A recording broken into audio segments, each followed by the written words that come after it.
성장의 꿈을 키워가는 21세기. 그 중심에 우리 대한민국이 자리한다.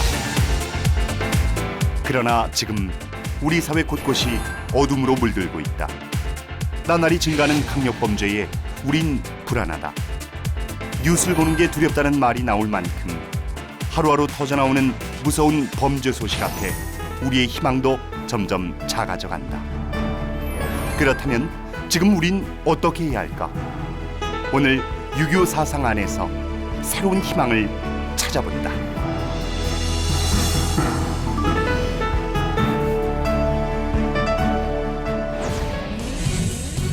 우리에게 더 이상 안전지대는 없다. 연일 일어나는 일련의 사건 소식은 모든 국민을 충격에 빠뜨린다. 그 누구도 범죄로부터 안전하지 않다는 불안감까지 증폭시키고 있다. 특히 특별한 동기나 목적 없이 불특정 다수를 상대로 자행되는 이른바 묻지마 범죄 소식은 온 국민을 공포로 몰아넣고 있다.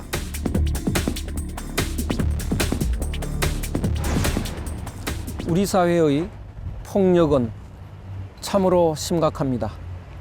학교 폭력도 예외가 아닙니다.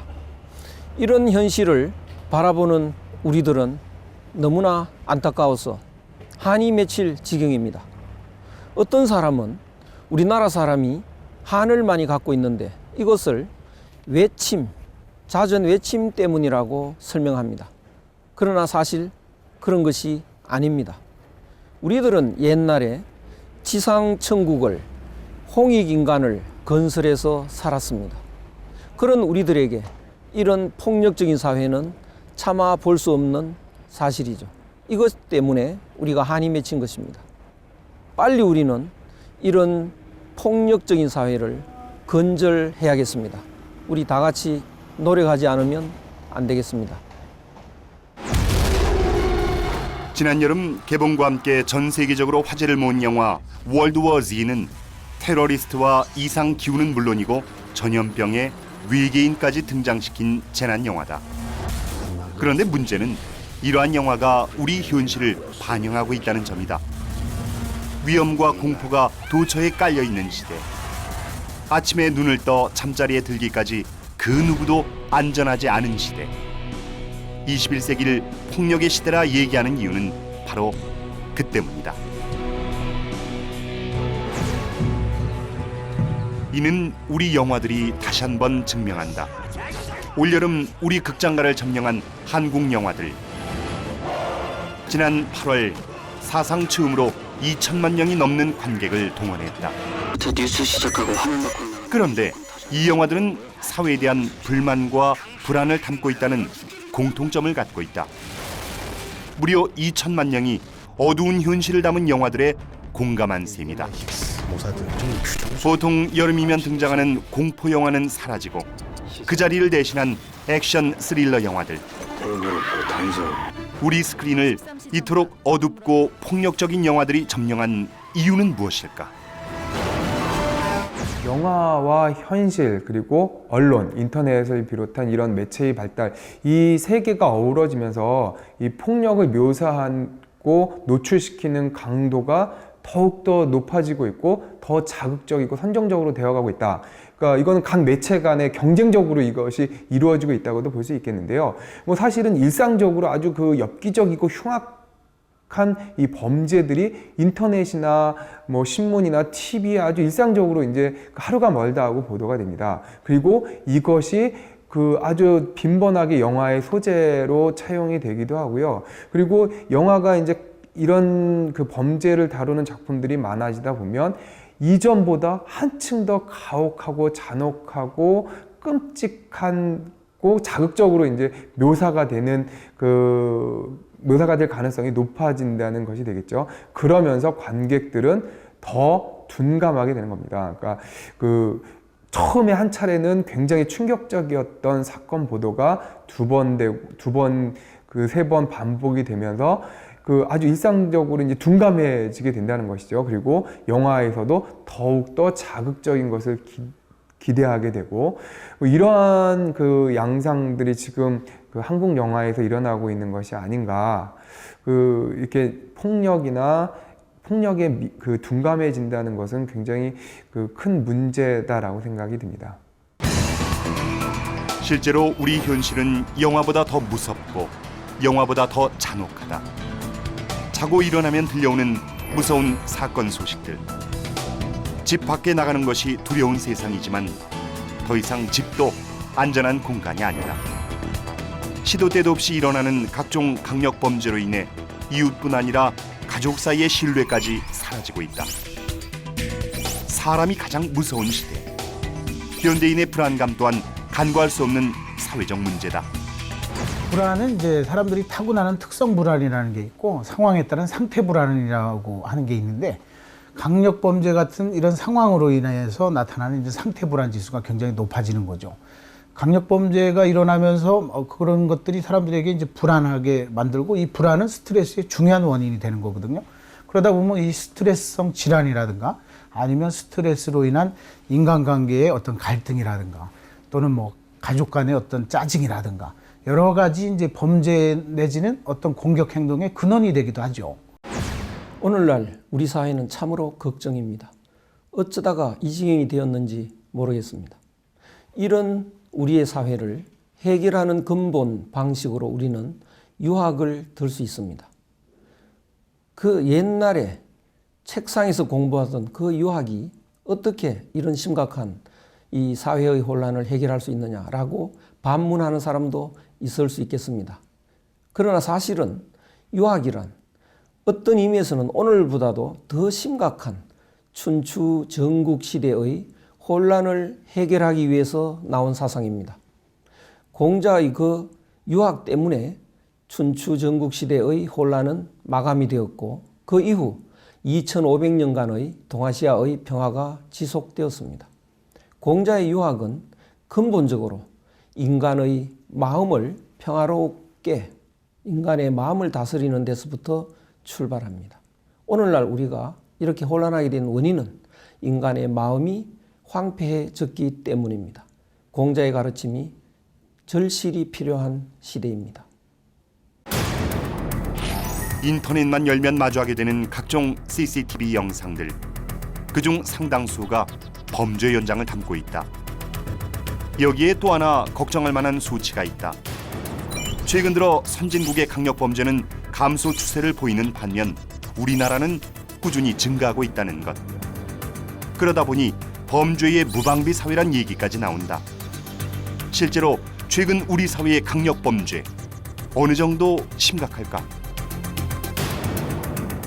항상 이제 프로티지로 많이 얘기를 하는데 현재는 해마다 3~4%씩 급증하는 걸로 나오고 있습니다. 근데 이 강력 범죄는 일반 범죄랑 틀려서 뭐 강도나 강간, 살인 이와 같이 상대방의 목숨이나 큰 인격적인 문제를 일으키는 내용의 범죄들을 강력 범죄라고 하거든요. 근데 이게 연소화되는 부분도 있고 숫자도 급증하고 있고 또 상습범들이 늘어나고 있다는 게 최근에 가장 큰 문제라고 할 수 있습니다.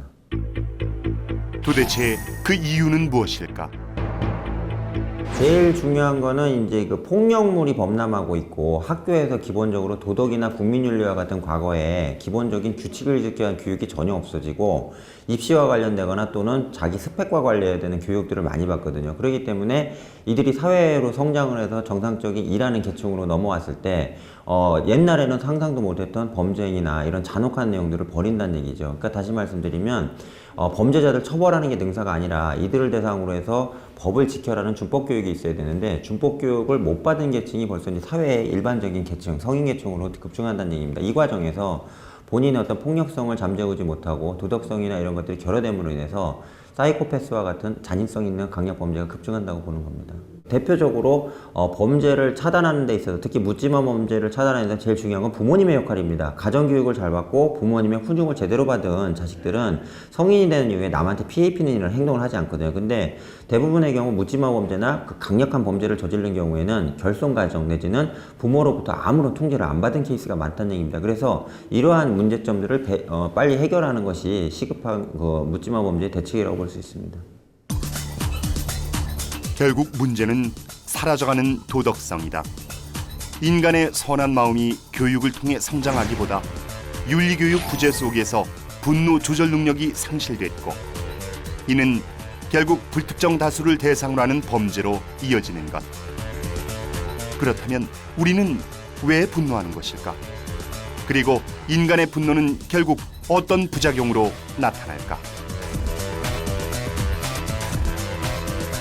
일단은 뭐 분노의 원인은 다양할 수 있죠. 뭐 욕구 좌절일 수도 있고, 자기가 하고자 하는 것을 이루지 못했을 때 나타나는 것일 수도 있고, 또는 아니면 자기가 기대했던 것에 못 미쳤을 때도 있고, 아니면 타인으로부터 아니면 피해를 받으면서 분노가 나타나기도 하고, 분노의 원인은 내부 또는 외부에 다양한 원인이 있을 수 있는데, 그것의 가장 큰 특징은 분노가 욕구 좌절, 공격성 내지는 아니면 타인에게 또는 자기 자신에게 향하는 공격성으로 이어진다는 데 문제가 있거든요. 이 분노를 적절하게 해결하는 방법을 찾지 못하면 그것이 결국은 에너지가 쌓여 있다가 어느 쪽으로 폭발하게 되는, 그것이 이제 불특정 다수가 될 수도 있고 아니면 자기 자학적인 모습으로 나타날 수도 있는 거죠. 그러다 보면 뭐 범죄라든가 아니면 자기 자신을 해치는 또는 뭐 자살까지 이어지는 그러한 양상으로 나타날 수 있습니다. 사회적으로는 이제 치열한 경쟁 또는 뭐 미래에 대한 불안 또는 뭐 남보다 뒤처지는 것에 대한 병적인 컴플렉스, 그런 것들이 이제 원인일 수가 있는데, 가장 중요한 근원은 지나친 경쟁이고 또 성취지향적인 거, 목표지향적인 것보다는 욕심적인 그런 것들이 이제 더 사회적으로 문제가 될 수 있는 거죠. 하루를 무사히 넘기는 것이 다행이라는 생각이 될 정도로 우리 사회에 폭력이 난무합니다. 죄 하나 짓지 않은 착한 사람도 이 폭력 앞에 희생을 당하고 있습니다. 참으로 걱정인데요. 이 폭력의 원인이 어디서 비롯되는 것일까요? 그것은 불만에서 비롯됩니다.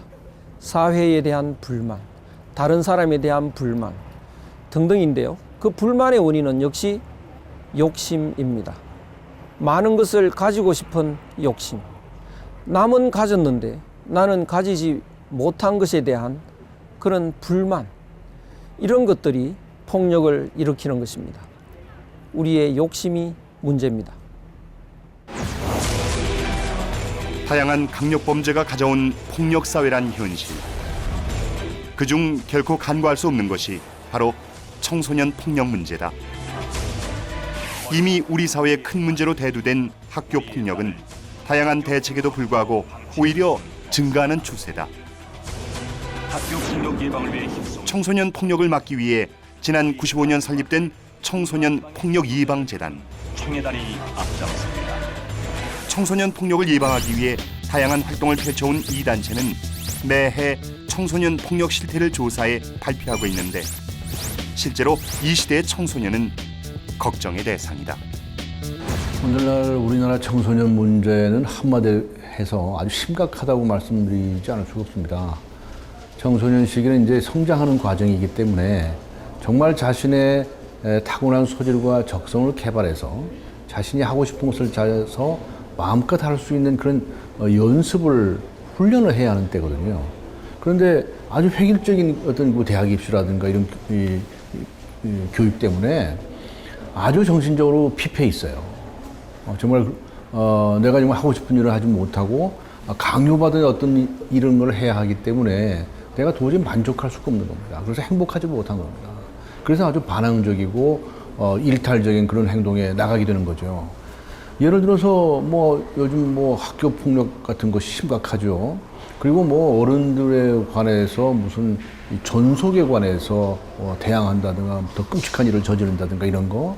그리고 심지어는 스스로의 목숨에 지장을 주는 말이죠.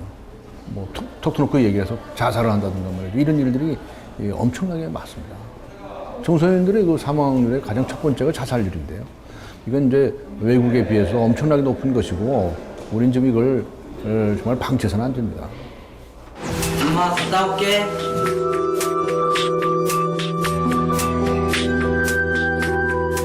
지난 2011년 연말 학교 폭력의 심각성을 다시 한번 일깨운 대구 중학생 자살 사건. 청소년 폭력 예방 재단은 이 14살 소년의 이야기를 영상으로 만들어 소개하고 있다. 학교 폭력을 예방하고 청소년 자살을 막기 위한 노력이다. 그러나 수많은 대책에도 불구하고 달라진 것은 별로 없다. 이런 속에서 학교 폭력 피해 학생의 70% 이상이 가해 학생에게 복수를 하겠다는 충동을 느끼고 피해 학생 절반은 자살을 생각한다는 조사 결과 결국 급증하는 청소년 자살률은 학교 폭력에서 그 원인을 찾게 되고 해결이라는 숙제를 남긴다. 그렇죠. 청소년들이 자신이 하고 싶은 일을 하지 못하고 아주 억압된 상태에서 하기 싫은 일을 강요받을 때 굉장히 심리적으로 위축되거나 아니면 반발심이 생기기 마련이죠. 그러면 내가 이 문제를 어떻게 돌파해 나갈 것인가를 우리가 스스로 체득을 해야 되는데 그것은 결국 인성교육이라든가 예절교육이라든가 이런 교육을 통해서 할 수밖에 없죠. 우리가 이제 전통적으로 내려온 그런 인성교육뿐만이 아니라 인성교육 또 윤리교육 뭐 이런 것까지 포함을 해서요. 뿐만 아니라 이제는 좀 더 심리적으로 파고 들어가는 마음을 스스로 다스릴 수 있는 그런 훈련까지를 해 주어야 한다. 그것이 오늘날 사회에서는 거의 찾아볼 수가 없게 됐다. 인성교육 무슨 뭐 학교에서 무슨 인성교육을 합니까? 다 입시 공부뿐이죠. 정말 우리는 이제 예와 효와 이런 그 인성교육을 강화를 해야 되는데 좀 더 이제 차원 높은 아주 심리학적이고 정신분석학적인 그런 기법들도 도입을 해서 해야 되겠다 이런 생각을 하고 있습니다. 우리 사회를 짊어지고 갈 청소년들이 폭력 앞에 희생되고 있는 이 현실이 너무나 안타깝습니다. 기성세대의 한 사람으로서 책임을 통감합니다. 그럴수록 공자의 가르침인 인과 의와 예가 새롭게 다가옵니다. 인은 다른 사람을 나처럼 사랑하는 것, 그것입니다. 공자의 인의 마음이 우리 사회에 펼쳐진다면 폭력은 사라질 텐데요. 그 인이 얼마나 중요한지 정말 절감합니다. 인은 다 함께 서로 사랑하면서 살고자 하는 마음인데요. 그 인의 마음을 방해하는 요소가 있다면 그것에 대해 저항하는 것, 그것이 의로운 마음입니다.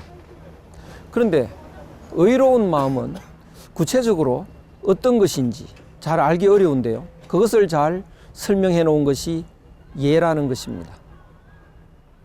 우리가 인과 의와 예를 지킬 때 우리 사회의 폭력은 사라질 것입니다. 공자의 가르침 참으로 중요합니다. 세계 석학을 초빙해 연례적으로 개최하는 학술 행사 문명과 평화 국제포럼.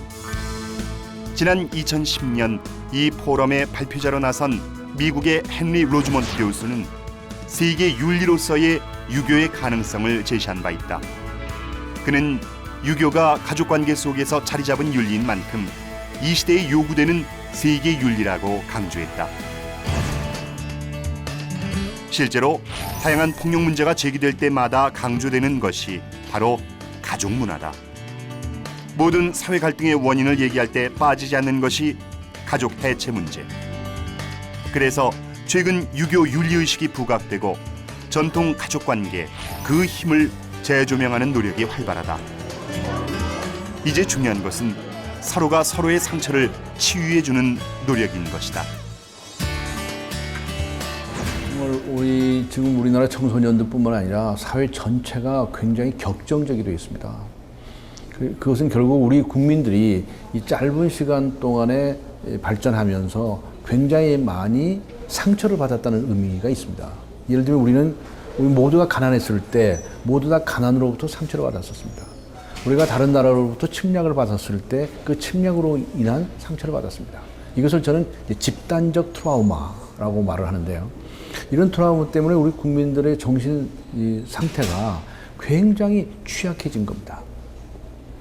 이런 상처를 우리가 이겨내야 되는데 이겨내는 과정에서도 그 취약점이 또 나타난 거예요. 예를 들어서 내가 이제 가난하다. 우리나라 모든 국민들이 가난했으니까요. 근데 그 가난하다고 하는 데서 많은 상처를 받았기 때문에 나는 이제 우리는 부자가 돼야 되겠다. 열심히 일해야 되겠다. 이렇게 생각했습니다. 그래서 엄청나게 경제 발전을 했습니다. 그런데 이 경제 발전을 위해서 너무나 많이 노력하는 과정에서 심지어는 세상에서는 돈이 제일이다. 돈하는 그런 세상이 되어버렸다는 것입니다. 그런 의미에서 우리 전통적으로 내려온 뭐 효라든가 예절이라든가 또 여러 가지 인성교육이라든가 이런 것들이 정말 이제는 절실한 때가 되지 않았는가 이렇게 생각합니다. 삼강 행실도는 죄 지은 자에게 처벌을 강화하기보다 백성들이 효도하고 예의를 지키게 만들기 위해 만들어진 책이다. 조선 세종이 이 삼강 행실도를 펴낸 후 행실도의 전통은 조선시대 전반에 걸쳐 이어졌고 정조 때는 오륜 행실도가 새롭게 편찬 간행됐다. 유교 사상은 이렇게 일찍부터 범죄 예방 효과는 물론 교화에도 큰 역할을 해온 것인데 실제로 최근 들어 예절 교육을 통해 소년범을 교화시키는 프로그램이 늘어나고 있다. 강력범죄를 줄이는 대안으로 검거와 처벌이 아닌 유교의 예가 부상하고 있는 것. 이런 현상은 유교 사상이 우리 사회의 강력범죄를 줄이는 데 일조할 수 있다는 희망을 선사한다. 수없이 열리는 다양한 대책 마련, 그 중심에 우리 유교 정신이 뿌리를 내리기 시작한 것이다. 제일 중요한 거는 이 유교뿐만 아니라 이 종교라는 거나 어느 철학적인 사조는 그 어떤 인간의 역사를 봤을 때 사회 문제를 차단하거나 어떤 이거 감퇴시키는 상당히 많은 역할을 했거든요. 비록 옛날 오래전의 사상이나 사고라 하더라도 그 내용들이 옳기 때문에 지금에 존재하고 있는 거 아니겠어요? 그래서 이러한 철학적 사조와 어떤 종교적 믿음, 그 다음에 예절과 어떤 기본적으로 인간으로서의 역할을 해야 된다는 교육들이 강화돼야지만 강력범죄나 묻지마 범죄 같은 것들이 전반적으로 줄어들 수 있는 원인이나 기여를 할 수 있다는 얘기죠. 지금 잘못된 부분은 처벌을 강화해야 된다던가 또는 강력범을 완전히 그 제로 톨러런스라고 해서 무관용 원칙에 따라 사회로부터 완전 격리시켜라 이런 얘기를 하는데 집어넣는 숫자 많다고 해서 이 범죄가 줄는 건 절대 아니거든요. 따라서 앞으로 이런 강력범죄나 묻지마 범죄 아니면 집단성 그 잔인범죄, 잔혹성 범죄들을 줄이기 위해서는 학생들부터 기본적으로 예의와 범절을 알고 상대방을 배려할 수 있는 어떤 기본적인 룰을 배우는 이런 교육이 강화해야 된다고 생각하는 겁니다. 그 자로가 공자에게 폭력을 당장 해결할 수 있는 방법이 뭔지 물었습니다. 그러나 공자는 그런 바로 해결할 수 있는 방법은 없다고 말합니다. 폭력이 이렇게 난무하게 된 근본 원인은 사람들의 마음에 욕심이 가득 차서 그렇습니다. 그 욕심을 비워내고 깨끗한 마음으로 돌아가는 것, 그것이 이 사회의 폭력을 치료하는 근본 방법입니다. 수기치인이 바로 그 해답입니다. 내 마음을 다스려서 욕심을 없애고 깨끗한 마음으로 돌아가지 않는 한 세상의 폭력은 바로잡히지 않을 것입니다. 오늘날 공자의 가르침이 중요한 이유가 바로 여기에 있을 것입니다. 우리 모두는 범죄 없는 세상을 꿈꾼다. 그 어떤 성장도 희생당하지 않는 비결, 그것이 바로 범죄 없는 사회이기 때문이다. 물론 사회폭력은 자본주의의 산물이다. 그러나 자본주의의 주인공은 사람이기에 우린 이제 희망을 찾아야 한다. 사람이 사람을 사랑하는 마음, 공자의 인사상을 실천할 때 모두 함께 웃는 그날이 올 것이다.